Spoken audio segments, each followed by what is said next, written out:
Hello, everyone, and welcome to Beginnings, the show that asks, where do creative people come from? My name is Andy. I'm the host of the show and a writer and performer based in Los Angeles, California. How is everyone doing this week? Real quiet week. Let's see here. What's going on? Jim Crow is back from the dead in the United States. Okay, so that's happening. What just happened in the UK? Looks like the Brits are peachy for fascism in these council elections that just happened. So yeah, that's nothing much there. I guess personally, very quiet. I decided to take a nap at 9 p.m. and now I'm going to be up until 3 a.m. So that was smart of me. A lot of things going on. Most of them evil, sure. Most of them evil. I don't know about the stupidly taking a nap at 9 p.m. I don't know if I'd categorize that as evil, but, most of them evil. I'll tell you what's definitely not evil, why today's episode is definitely not evil. Definitely, absolutely in the opposite end of the spectrum. Not morally good. I guess that's the opposite of evil. Aesthetically good. I had a wonderful time today talking to Doug Gillard. And if you don't know who Doug is, why, I'm going to read you his bio right now.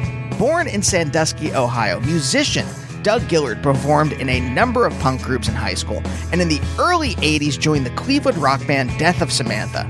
After their breakup in 1990, Doug became one of the original members of Cobra Verde, who then became Bob Pollard's backing band and Mag Earwig. This led to Doug joining Guided by Voices, who he performed with from 1997 to 2004, and then from 2016 to the present. This, of course, is just a small sampling of Doug's musical CV. On his own, Doug has been making albums since the mid-'80s, and his most recent album, Parallel Stride, just came out a few weeks ago on Dromedary Records, and folks, it's fantastic. I have had Doug on my list of people I've wanted to talk to for years now, and when I saw his new album was coming out, I was like, all right, this is the time. This is it. We're going to do this now. As I say at the top of the interview, you know I love talking to people from the Rust Belt, try to see if we have similar mentalities. I have, of course, from Pennsylvania, but very specifically, I have been listening to Doug in various incarnations for over half my life. Since I discovered Cobra Verde back in college, I remember at the radio station Mag Earwig, and then that leads to Cobra Verde, and then we're off to the races. What I love about Doug, and we talk about it a little bit in this, is I feel like his guitar style, the way he plays, is very particular to him. And I love talking to people who the music feels like it truly does emanate in a singular fashion from the person. I had a lot of fun talking to Doug. I don't know if I cracked him. Don't know if I got there, but I thought it was a very good conversation. Also, I'll say this, thanks to Doug, technically, I have played in Guided by Voices. My friends and I went and saw GBV at 123 Pleasantville. I think that's the place down in West Virginia when I was in college. We went down from Pittsburgh, and I was at the front, and the crowd was pushing so hard forward that I just kind of crawled up onto the edge of the stage just to not be crushed against the front of it. And Doug looked down and saw me, handed me his pick, and he gestured for me to play the guitar along. It was Smothered in Hugs, if I can remember it correctly. So technically, I have played and Guided by Voices thanks to him. So Doug, I owe you.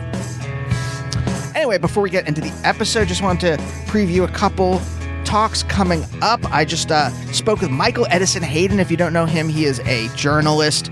He worked for the Southern Poverty Law Center for a long time, writing articles on hate groups. He just had a great new book come out about a small town in the South that got taken over by white supremacists.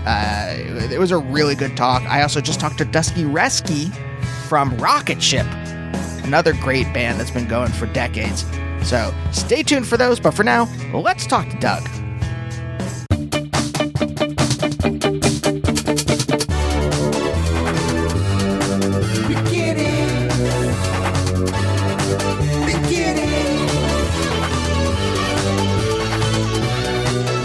Doug, I wanted to say that there's a lot of reasons I want to talk to you, But one of my favorite things is talking to people who are from the same region of the country. I'm from Pennsylvania. Okay. I love talking to other people from the Rust Belt who were like, I'm going to be creative. I'm going to do this for real. Mm-hmm. Because to me, it always felt so impossible. Or wasn't even a possibility. Did not even enter my mind. So I am very curious about the path that led you to be a musician. Okay, well, I always was, I guess, one, whether I wanted to be or not. But from the time I was born until I was 8, we were in sort of the farmlands area in middle northern Ohio, which would be sort of not too far from Sandusky, Cedar Point, between that and Cleveland, surrounded by cornfields. But I was always banging on stuff. Wanted to be a drummer, and then I would walk around and make up songs with my dog, and just, had a toy guitar. My dad had a real guitar that he would take out every once a year and play, and I was very intrigued by that. And he had an amplifier. I stuck with the drums, but and took drum lessons, but also played guitar. I mean, I would just tune it, open tuning it sounded like a chord or something, and then when I was about 9, I started taking lessons and learned how to tune it the right way, standard tuning. But I was always fascinated by anything on TV that was musical. We always had the radio on. My sister had albums, Beatles, Paul Revere and the Raiders, Monkees. So I'm kind of dating what I'm talking about by saying those things. That would be late 60s, early 70s. Wait, can I jump in? You are kind of dating yourself, but at the same time, starting in the 80s, everything started to mush together in terms of decades, because I grew up with the Monkees. The Monkees are one of my primal, it's the Monkees, Weird Al, and the Beatles are the bands that kind of stuck in my head, where I'm still listen to them today, or I still watch the Monkees movie Head today. Oh yeah. Yeah.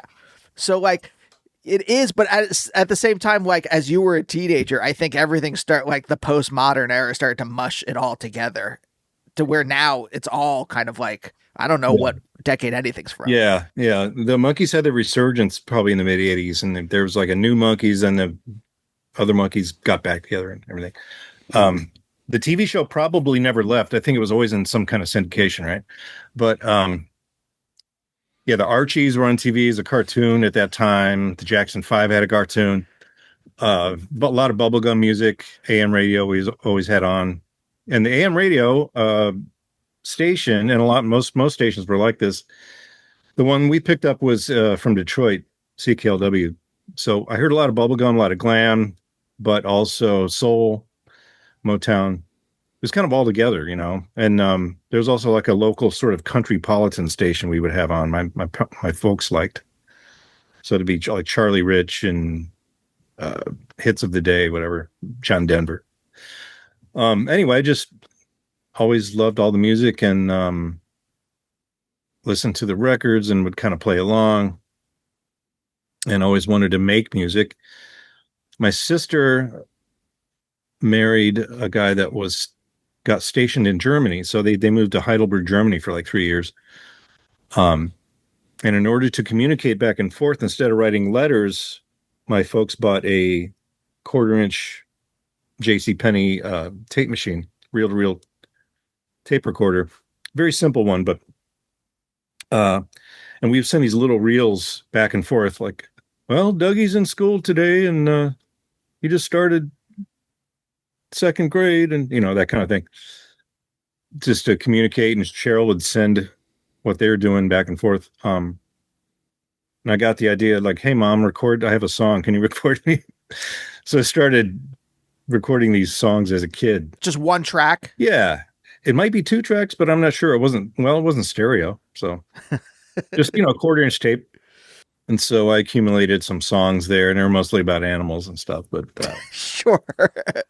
Playing guitar or beating on a drum or whatever and singing along. Okay. There's a lot here. And I have one of my favorite questions to ask. I will ask later. I'm just going to set that up as one bookend. But I'm very curious. So this is Huron. Huron, Ohio, right? Yeah, Am I Huron. pronouncing it, Eddie? I think that's how you say it. I looked it up on a map because I am terrible at geography. And I was so surprised. I'm like, it's on Lake Erie. And I was so surprised. I'm like, oh, Detroit's right there. I'm just so dumb about my wife's family is from Detroit. And one time when we used to live in New York and we had to drive to Detroit for a funeral and we went around there, but it didn't stick in my head. I was just like, oh, you were right there. Cause I'm just trying to think about like, there's a certain kind of like rock spirit that's in Ohio. And I don't know if it just like kind of migrated down from Detroit or if it was always there, kind of like in the atmosphere or what. But like the proximity is interesting to me. I think it was all happening at the same time. Well, it's early 70s rock bands definitely were Detroit's thing for sure. And the Cleveland area had those as well, but more when it came to sort of the getting into the punk era, Cleveland and Akron sort of really had great scenes when that started happening. But yeah, as the crow flies, Detroit and where we lived and all that was wasn't that far really across the lake.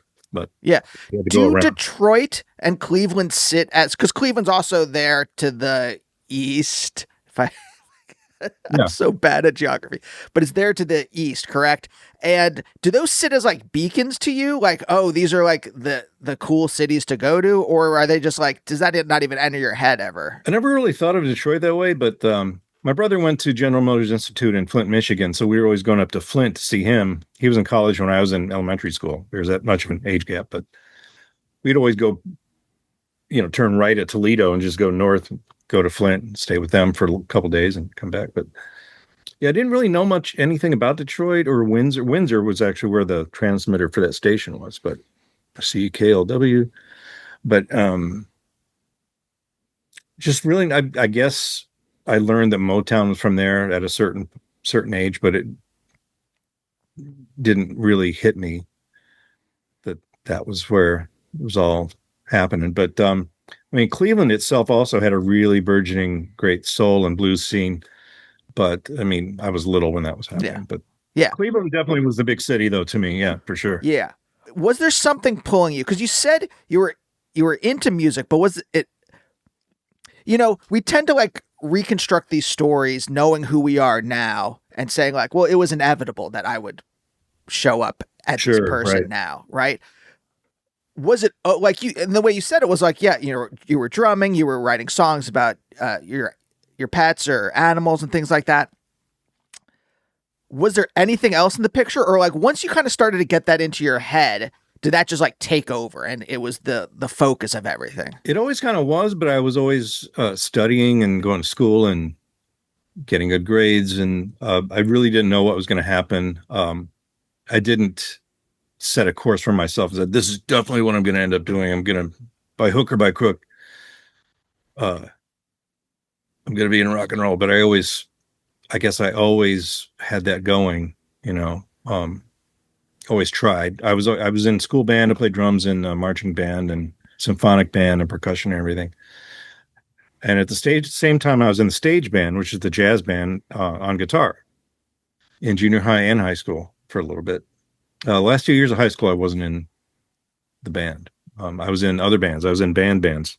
Playing in Cleveland as an underage kid, but in a punk band. But did you like being in school bands, or was it just like, well, this is? I did, yeah. Yeah. Band camp was tough because it was tough, but marching, getting up early in the morning, and learning all those things. But it was like tough, challenging. You mean, or it was just annoying to go to? It was physically just exhausting because you had to learn the routines and march around and stuff in the sun. But you could take it then because you were a kid.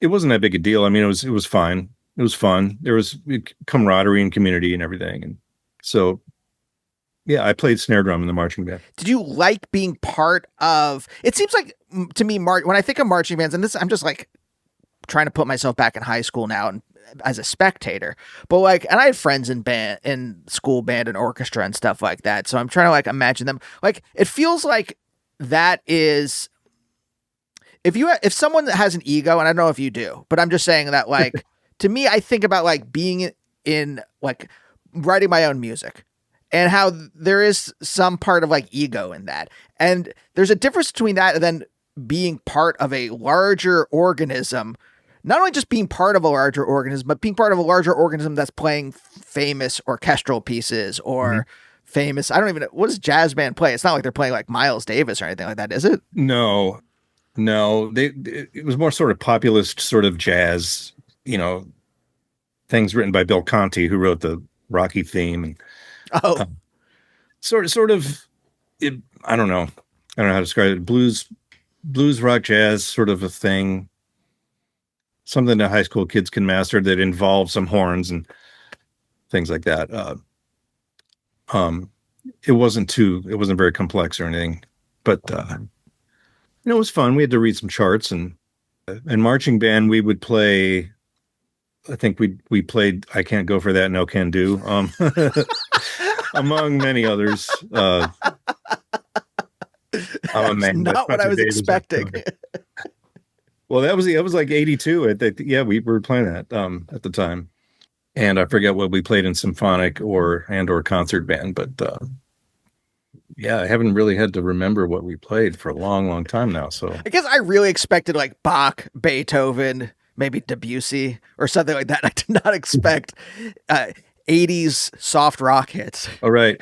Well, that was marching band, and we played the high school football game, but symphonic, which that happened in off season. That was indoor theater, whatever. So I guess the thing that I am trying to discern is, do you have an ego? Like, what is there ego propelling?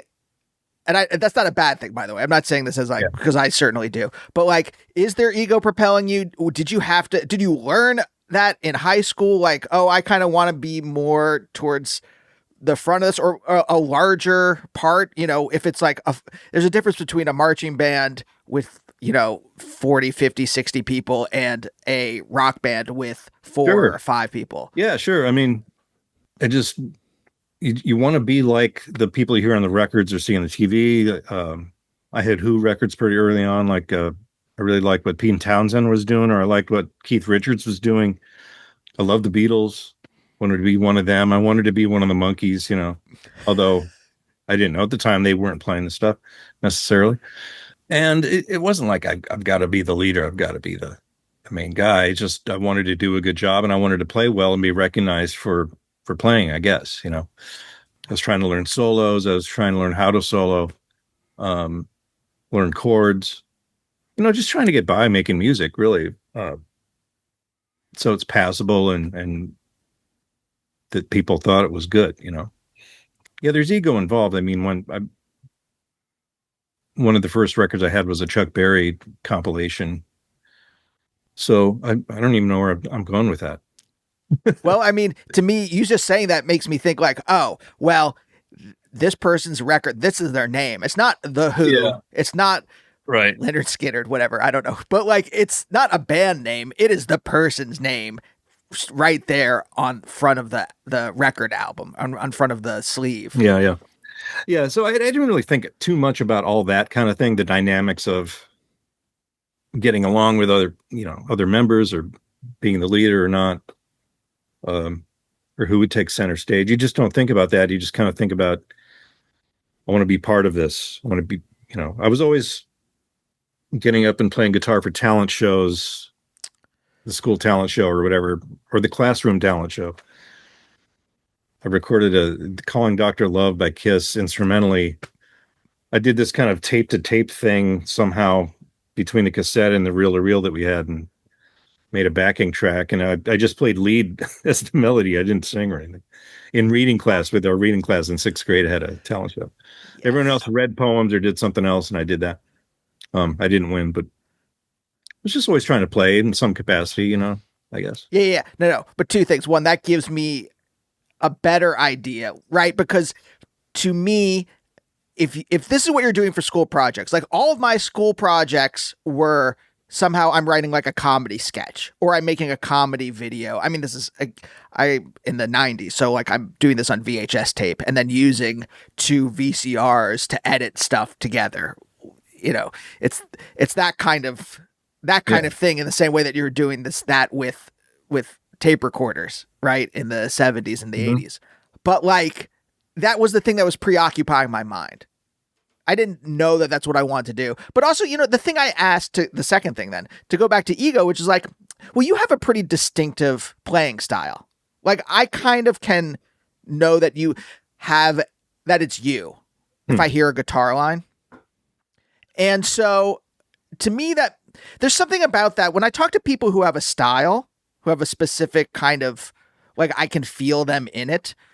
I'm not sure exactly how to ask this, but I'm just like, that has to develop somehow. And and that's why I asked about Ego and all these other kinds of things, because I'm just like, how does one style develop? And it's not even a conscious thing, I guess, but I'm kind of curious, like, you know, when you like write something, when you write a line or you write a song or whatever, right?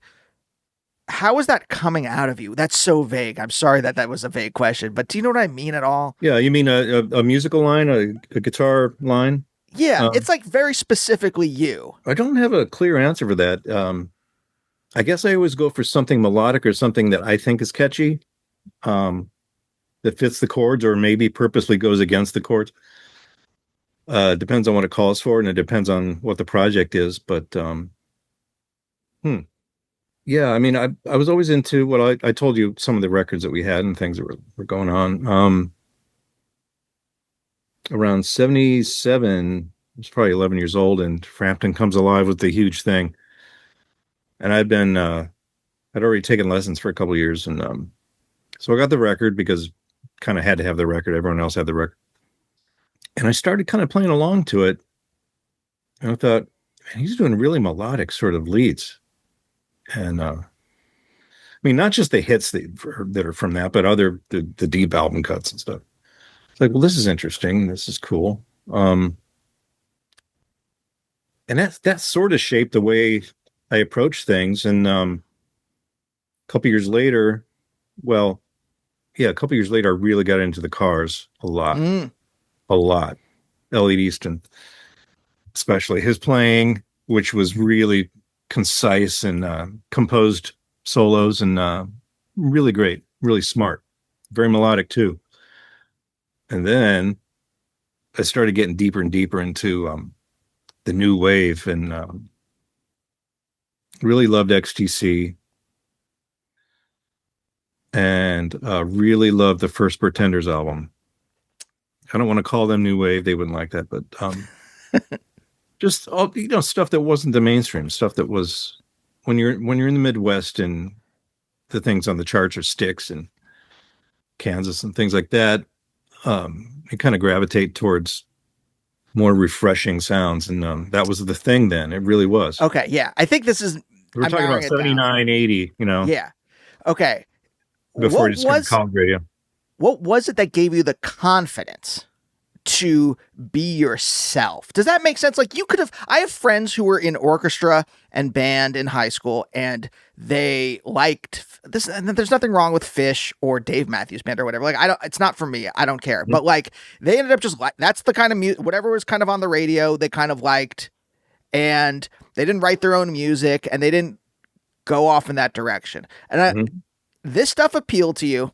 And you had the confidence to listen to it and to write music that felt more like the stuff that you liked, as opposed to like whatever Styx, right? Whatever was like on the main radio station. And I think that's the thing I'm trying to zero in on, which is like, what gave you that confidence? Was it that you were getting, like, people were encouraging you to write your own stuff and you were getting encouragement there? Was it that I wasn't writing much at that time? Until I got out of high school, but there was only a few people in the school in Elyria High. I was in Elyria, main place I grew up at that time, that were into anything alternative at all. And we formed a band. We formed this hardcore band called Starvation Army. Well, first it was kind of a gothy band called Burning Theater, and then then it was hardcore. But the singer and I, Fraser, we came back together a couple of years later and did this sort of goth informed project called Children's Crusade. And These are great names. and I'm saying goth, but it wasn't even called that at the time. It was really influenced by sort of Susie and the Banshees and Killing Joke and even Cocteau Twins a little bit, around 84-ish or whatever. But I was already in this other band, and Starvation Army went to be on their own, do their own thing without me on the hardcore tip. But I mean, you could listen to whatever you wanted to. And we were wearing t-shirts in school, and we were kind of the only ones doing that, and everyone else were into Michael Stanley Band and going to those concerts and everything like that. But, that kind of stuff was starting to be on the radio, and it wasn't foreign. Things were coming into the mainstream at the time, for sure. Okay. But I was in a band called Suspect Device when I was 16 until I was 18, maybe. And well, the other guys were about 25, and I was still underage, but we rehearsed near me, and they had gigs in Cleveland, so we'd go to play bars and stuff. I think there was a Rock Against Racism that we played. There was a festival they had on the mall. They would tour different cities, like Dead Kennedys would be part of it sometimes, or MDC, they were called Millions of Dead Cops. Line or something like that. So Suspect Device the singer was really into politically tinged stuff from the UK, pretty much. Stiff Little Fingers, which the band was named after. But we do covers. We did Clash, Stiff Little Finger songs, even some Generation X, and we had a few of our own. I kind of started writing around then, around 83 and 84. So okay. Writing more anyway. Yeah. All right. I want to come back to this because I'm still curious about the confidence thing. But how do your parents end up in Huron? My dad used to drive a truck for Standard Oil. Well, they moved across the country, and he would work on missile sites, helping build underground missile silos. In Kansas, Missouri, they moved state to state, and this is all before I was born. I wasn't born yet. So, like doing the actual construction, overseeing the construction or something. He was sort of an engineer, and so Ohio, he got an offer to work for NASA at NASA Plumbrook, which was the place near Sandusky, and that's Huron was where we found a house to live in, I guess. So, and then he got transferred to the one near the Cleveland Airport, the NASA Lewis, at the time called NASA Lewis Research Center. So that's why we moved to Elyria. Wow. Okay, so what is he doing for NASA exactly? Do you know? He was a construction inspector. So, I mean, he didn't work in aerospace or anything like that, but. So they would build like a spaceship or whatever. They would build like a place to house a spaceship, and he would go there and like check out to make sure it was working in working order or something like that. Yeah, just sort of mechanical construction and mechanical things as far as I guess as far as it relates to buildings and structures. Cool. I don't think rockets or anything. But did you ever get to go with him to NASA when you were a kid? Not really. No. Oh. That seems prime. That seems exciting to go do. Yeah.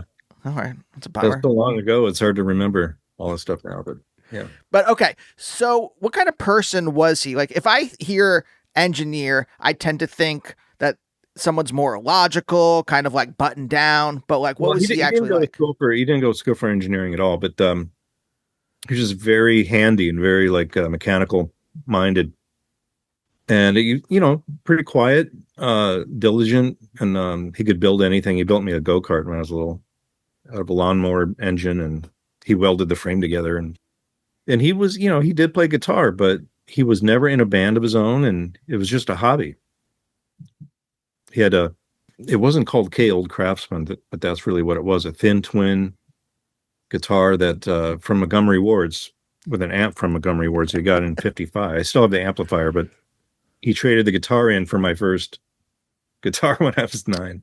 Oh, which he didn't know what he was trading in, but and I just got this sort of really cheap SG.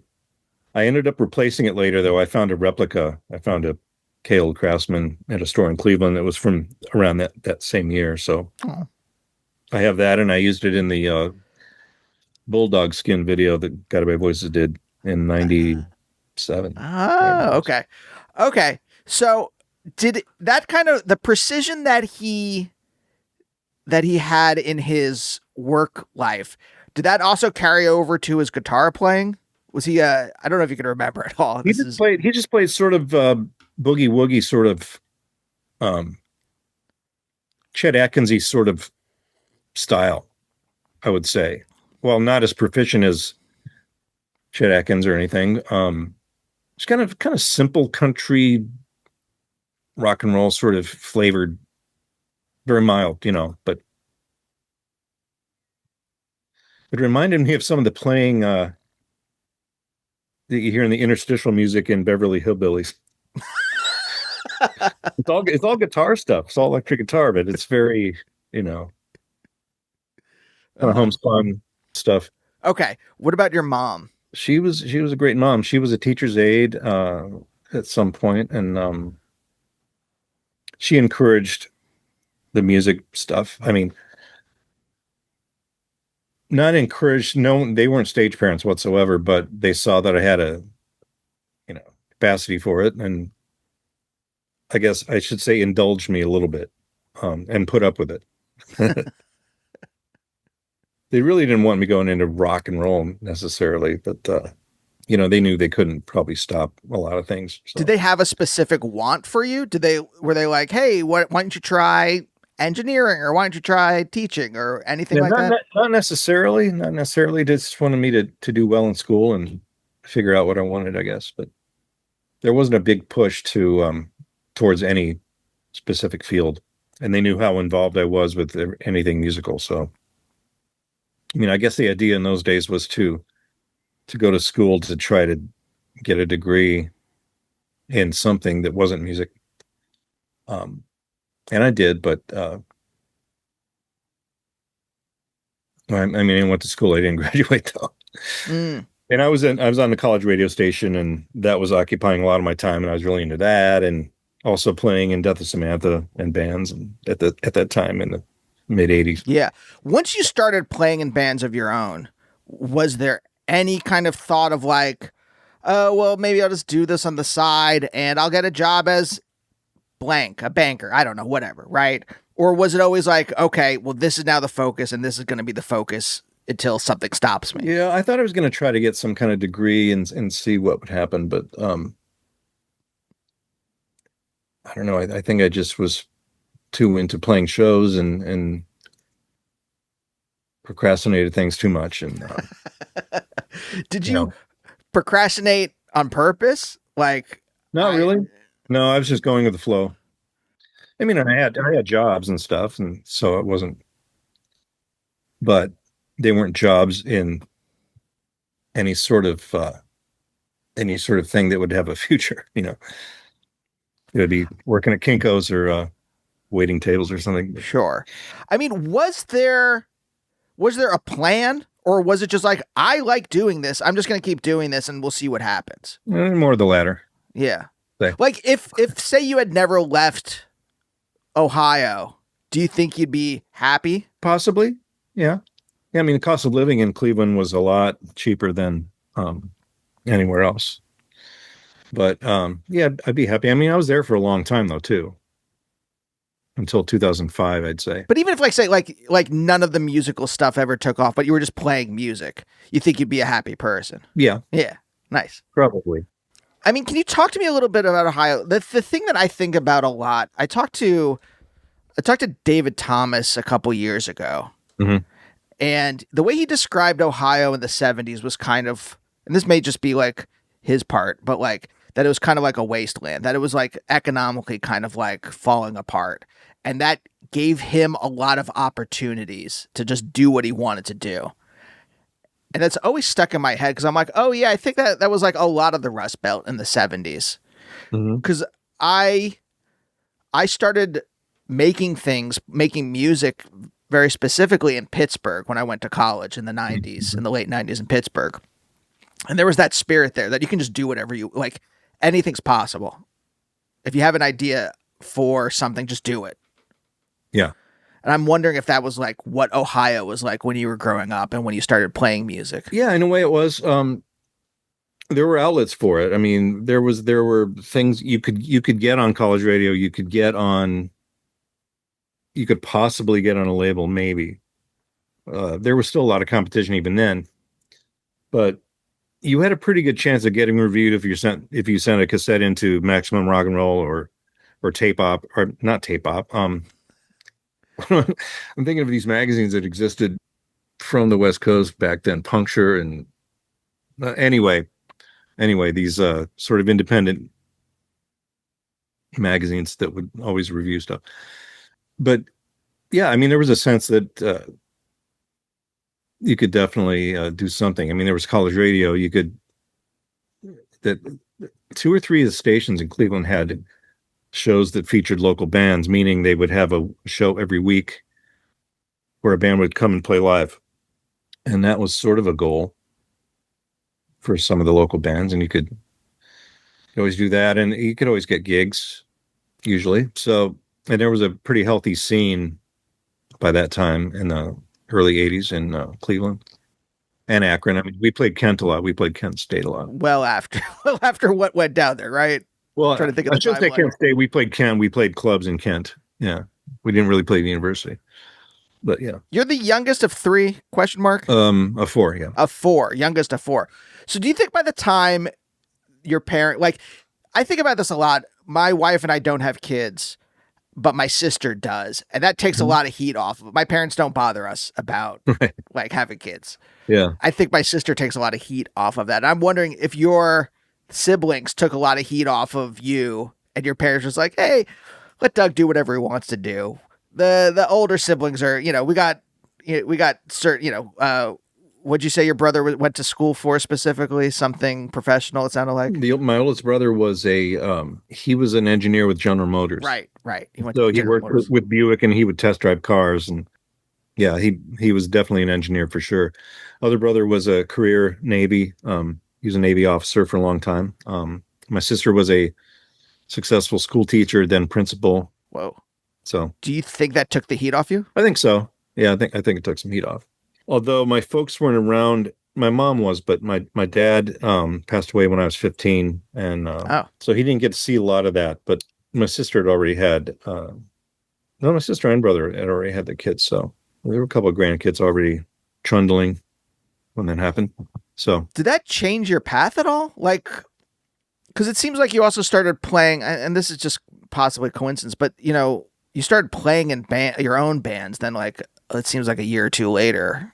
I'm not sure. It's really hard to say. Yeah, I don't know. I moved out really soon after I graduated high school. I mean, I was going to go to school the next season for sure, but I kind of made the move as soon as I could. And it wasn't because life with my mom was anything bad at all. It was just, I just wanted to be in Cleveland. I wanted to be in the city. Yeah, sure. Yeah. I know. I get that 100%. That's exactly it. There's nothing. I love my parents and I loved growing up in the suburbs, but it's just like very constricting if you have any dreams at all. Right. Yeah. And at that time, the suburb I was in, it was, you really needed to kind of be in a city at least. And Cleveland had the college radio and it had the clubs and this is well before smartphones and internet. So. Sure, I remember those days. Otherwise, you could probably stay in Elyria and these days and do things like that. Maybe. I think you can obviously make art from wherever you are today. Yeah. Mm-hmm. I don't think that's the thing. I do think that like there needs to be a scene in some way. I do think that really makes a huge difference whether one is part of a scene, whether to learn not just how to collaborate with other people, but it creates a whole field of like possibilities when you have so many people creating in the same area together. That's true. Yeah. That like, I just don't know if I would have been the same person I was if I hadn't gone to Pittsburgh, if I hadn't moved to New York and then started at, at UCB and been part of the comedy scene there. I think I would have been off just making my own weird things that just were so surreal that they appealed to an audience of one, which is me. Yeah. Well, when you're part of a scene, and there's, like you said, all those people creating, you will get invited later by some of those other creators to be part of something. Yes. As an individual or your band will share a bill with, one of the other bands.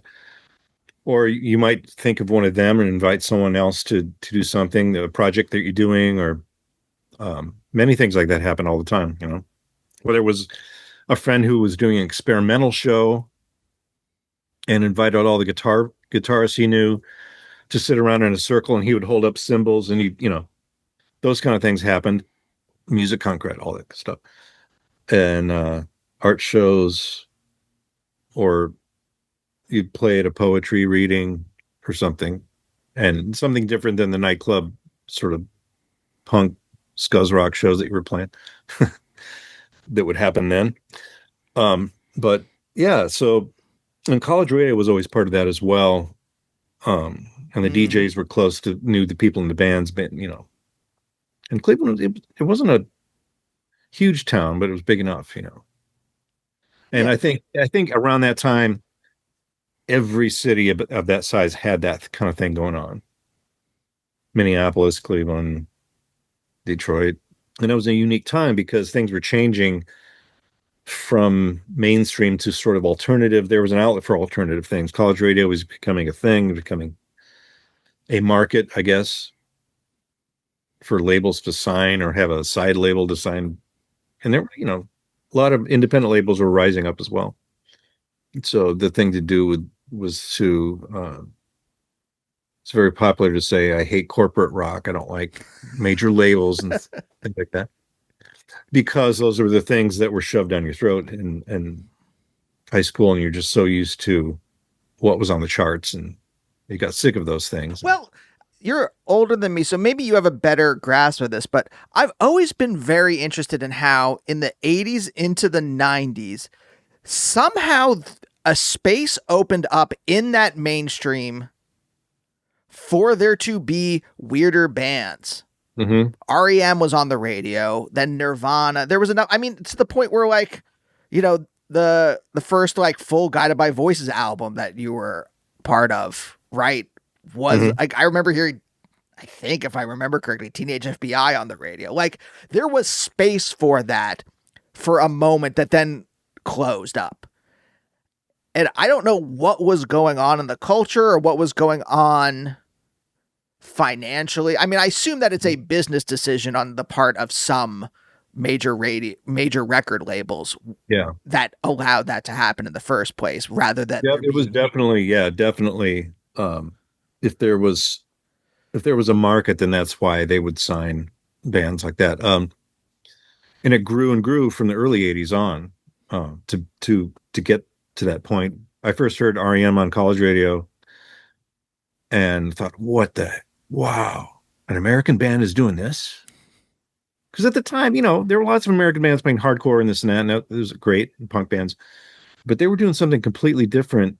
It was moody and yet melodic and kind of cool.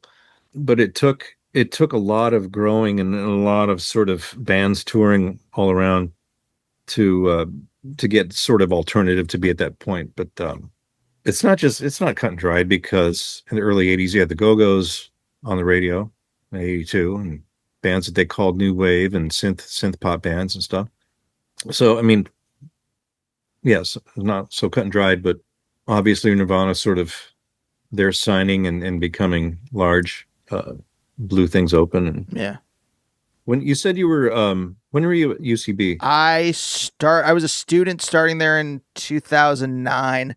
I started performing. I had a show at UCB East for years, probably like in the teens, up until we moved to LA in 2017. Oh, okay. In the 20 teens. I'm not sure what year this was, but Dave Hill used to have a live talk show at UCB. And I was his sort of Ed McMahon with a guitar. Oh, A couple of the episodes, they were always live. And you know how it is, you only have a half hour and you have to like rush in. They take the other crowd out. You rush in, do the show, set up the stage really quickly. Like you have 5 minutes to do it. Then you have to get out because it's other shows coming. But that was around 2008, 9, 2008 or 9, maybe, possibly 2010. we may have crossed over when I was still a student and not very good. Yeah. The thing was, I loved UCB, but like as I started to go there, it's after Amy Poehler had been on SNL, and so you had a mixture of like real comedy nerds and then people who were thinking, "Oh, I can get on SNL from here." And it was a very weird mix of people. Yeah, yeah. Still great, still fun. Yeah, very, very cool. I'm friends with Brian Stack, he was a writer on Conan and Colbert. Yeah, he's amazing. Yeah, I love Brian. Amazing guy. You might have even had him on. But... I have. Yeah. Wow. Back 2013. I remember the exact year. Because he was one of the first person when I came out to LA for a job in 2013, and he was one of the first people I contacted to be on the show. Oh, nice. Yeah, such a great guy. Great guy. Wait, okay. There's still one question I'm curious about. This is my bookend question. I mean, there's still a couple other things. Actually, here, let me ask this one first. Mm-hmm. Did you have a specific monkey you wanted to be? I wanted to be Davy Jones just because I was short and he was short. You know, I don't know. I remember when I was 5 or 6 or 7 or something, talking to my mom and saying, "Why did you name me Doug?" And I forget what she said. I said, "I want to be Mickey," or "Would you name me Mickey or Peter or Davy?" Maybe Davy because I like the name Davy, but I couldn't be Davy because my brother's named Dave. And I think I just like the name. I wanted to be one of those guys, and it wasn't because I was drawn to any single one. It's just they were a monkey. So yeah. Maybe Mike. I don't know. I mean, I would definitely have wanted to be Mike, but Mickey's great. He's cool. Oh yeah. So. But like post knowing them as musicians themselves, I would be like, oh yeah, Mike. Like his albums on his own are great. Oh man, I know completely. Okay, this is the question that I hinted at earlier. And it's one of my favorite questions to ask people, especially musicians. I'm curious about the line between being someone who appreciates these things and someone who decides to write their own music or make their own music or just play their own kinds of stuff. Even if, the difference between, I think, hi, I'm learning this song and now I'm just noodling and letting my brain go. Mm-hmm. There is some kind of like change there. And I'm curious about what that was like for you. Because then I also want to try to tie this back into this thought about like, well, what gave you the confidence? Because that I'm still curious about. But what was that line between playing other people's music and then wanting to make your own? I don't really know. I never had an epiphany. I was always writing stuff. I was always writing my own stuff, but I didn't have a stockpile or anything in the early 80s or mid 80s. It just kind of slowly started happening more. I wrote instrumentally for the Children's Crusade Project, and when I was in the band that was on and off Starvation Army, just out of necessity. But I joined Death of Samantha, and those were mostly John Pekovic songs, and they hired me, to be lead guitar player, and I was. And I wrote over the years, I wrote a few things with them as well, or collaborated, or whatever. Solely wrote a song here and there, but I don't know. It's always been kind of been side by side with me as far as backing people musically or writing my own, and it's never been I've got to be one thing or the other. So I don't know where that line is, to tell you the truth. Yeah. See, it's interesting talking to you because the picture I'm getting is just that this is the thing you started doing when you were young. And there were never any, I don't mean when I say this, I'm about to use the word roadblocks. I don't mean that like there were not challenges, but I'm just saying that like nothing stopped you. Like if there was a roadblock, you would figure out a way around it. Right. I will say one thing. I've always had ideas and I have to get them down. I have to write them down or have to record them. At least if it's just on a voice memo, and I have probably a million now that I need to go and review. That's the bad thing now. I have not gone back and visited those to make songs out of those ideas, snippets, But I would always have ideas that would come to me regardless of whether I wanted them to happen or not. So I've got to document them. I've got to get them down. All of a sudden I've got a song.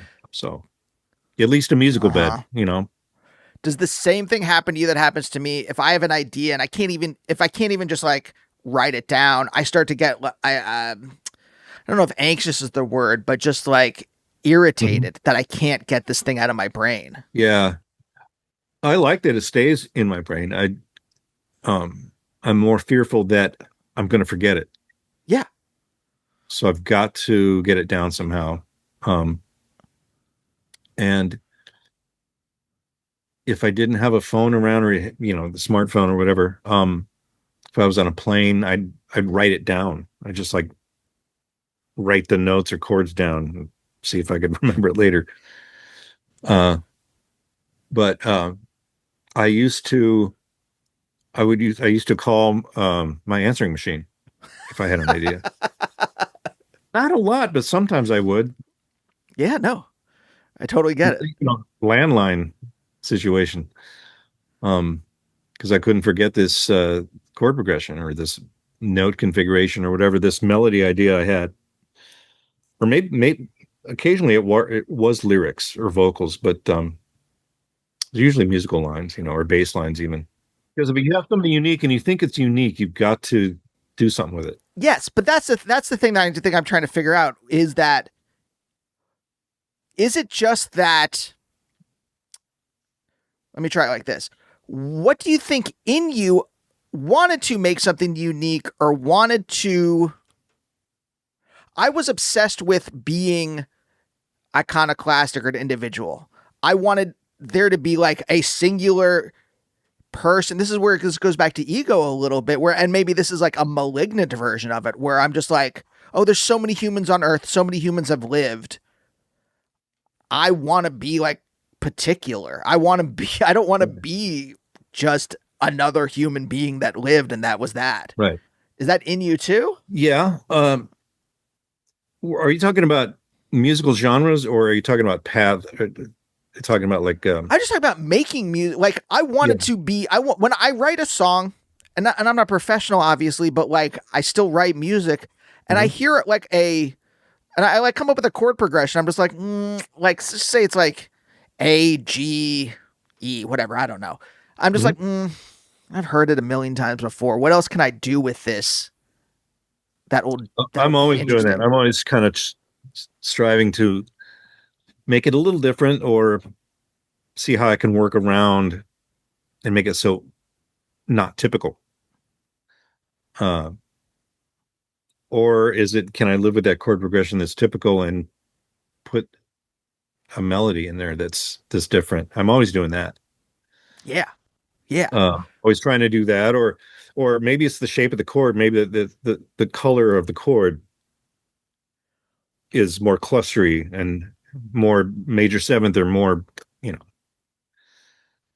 this or that or maybe it's a little ugly. Maybe go to a different fret that's crazy because you might think something's weird when you're writing it or making it up if you land on a crazy thing. I'm talking guitar wise anyway. But if after you hear it a long time, repeated times, it doesn't sound weird at all. Yeah. And it's actually not weird. You might think it's weird to other people. And if they hear it a lot, it's not even going to be strange. So, yeah. This is the final question. Why do you care about that? Why do you care about doing that as opposed to I'm just going to write C, E minor, A minor, whatever? I guess that's kind of because I hear songs in grocery stores that sound exactly the same. And it's popular because people love that singer. And I can't believe they're getting away with it. They're getting away with these same chord progressions all the damn time. I'm thinking, wow. Okay, it has a different beat than another song that has the same chords, but I'm thinking, damn, he ripped off TLC. And he's not getting in trouble for it. I'm thinking of a certain singer that you hear this stuff in the grocery store all the time. Or man, she did a lame song, but she's getting away with it. It's like, although the stakes are completely different. My stuff is not getting on the radio, and it's not even remotely the same arena, and I'm lucky if 20 people even hear it. But you just want to, I guess you want to know that you did something that you're happy with ultimately. Yeah. And also it's a little bit of a scam. When you said like they're getting away with it, it feels a little scammy to me in a certain way. And then I don't want to be part of that. I don't want to scam. I don't want to scam anything. I certainly don't want to market tested or something somehow. Yeah. I mean, I'd like to see these rooms where the people are listening, the test markets. I don't know how that works, but with music. Yeah. But I'm sure it is, right? It's got to be. Yeah. Later, I'm sure they do that. Yeah. Yes, I think that probably. But like, I get it. I think I get what you're saying. Where like, I want something authentically to come out of myself, whatever that means. I would like to know, though, this is unrelated, but related still. How are the test? What's the testing process for ad music or commercial music where everyone's just okay with hand claps, glockenspiels, ukuleles, and whistling? Still, 20 years into jingles, that's okay. We got a commercial. It's a pet food or it's kids. Okay, we got hand claps, and we've got 3-chord ukulele pattern, and we got to throw a glockenspiel in there. Okay, yeah, do something like that. That's cool. My only guess is that the people that either write it or say yes or no to having that in the commercial were listening to music in the mid-aughts and got stuck there. And, really? Or I think a lot of it didn't even have that. There wasn't even much of that in actual, adult released music. It's just a thing that started happening to jingles and ads. It's crazy. But I thought it would be a phase. I thought it would last a few years, and then now it's just still. Yeah. Or now sometimes it's only hand claps and some kick drums, bass drums and stuff. If it's not a kids or pets thing. I think a lot of business people are lazy. The thing that I've noticed in having to sell things for a living, having to sell creative things for a living, is that a lot of business people, the movies portray them as like hardworking and, making these tough decisions and things like that. I think a lot of them are lazy. I think a lot of rich people are lazy. I think a lot of people who make a lot of money for a living, just sitting in an office choosing things, are lazy. And so whatever the lowest lift is, this music that we've been using for the last 2 decades, sure, whatever. Yeah, I know. Yeah. And that stuff's, I guess easy to make. It's acoustic-ish, and I'd still rather hear Herb Alpert and Tijuana Brass dude. There used to be a chewing gum commercial where they would have one of their songs on that, but this is when I was really little. This is ages and ages and ages ago. But Doug, thank you so much for joining me. This has been an absolute pleasure to talk to you. Oh, thank you so much. Thank you. And we'll see you next time. Bye. Bye, oh, bye, oh, bye, oh, bye, oh, bye, oh, bye, oh, bye, oh, bye, oh, bye, oh, bye.